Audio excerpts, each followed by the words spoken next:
तो इतना सारा रायता फैलाने के बाद नाज़िला पहली बार मीडिया के सामने आई और मीडिया ने इतने सारे सवाल मुनव्वर फारूकी से रिलेटेड पूछ लिए, तो सोचिए नाज़िला ने क्या क्या जवाब दिए होंगे।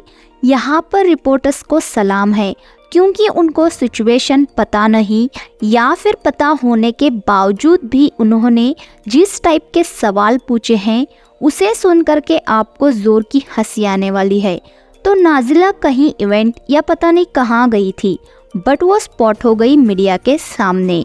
अब यहाँ पर जब मीडिया उसको देखती है, मुनव्वर की गर्लफ्रेंड है, क्योंकि हर कोई नाज़िला को मुनव्वर की गर्लफ्रेंड से ही जानता था। लॉकअप के बाद नाज़िला भी फेमस हुई मुनव्वर की वजह से, आयशा भी फेमस हुई मुनव्वर की वजह से।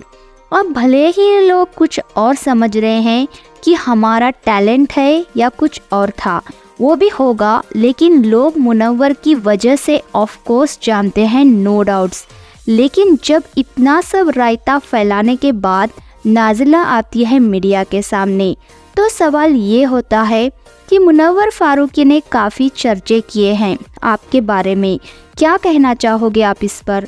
तो यहाँ पर नाज़िला चल रही होती है, तो चलते चलते उनका जवाब ये होता है, क्या मैं ऑलरेडी पोस्ट कर चुकी हूँ, अब मुझे उसके बारे में और बात नहीं करनी है।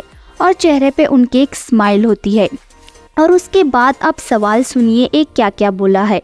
आप मुनव्वर को सपोर्ट कर रही हैं, मुनव्वर फिनाले में पहुंच गया है, मुनव्वर को आप ट्रॉफी जीतते हुए देखना चाहती है नाज़िला। ऐसे ऐसे सवाल पूछे गए नाज़िला से कि नाज़िला को भी हंसी आ गई थी उस पॉइंट पर। एक टाइम पर तो वो इरिटेट हो रही थी कि नहीं, मुझे उससे रिलेटेड कोई भी बात नहीं करनी है। और फिर जब इस तरीके से सवाल आते हैं कि आप सपोर्ट कर रही है, वो फिनाले में पहुंच गया, आप ट्रॉफी उसको जीतते देखना चाहती हो, तो ये सब सवाल मीडिया ने नाज़िला को पूछते हैं।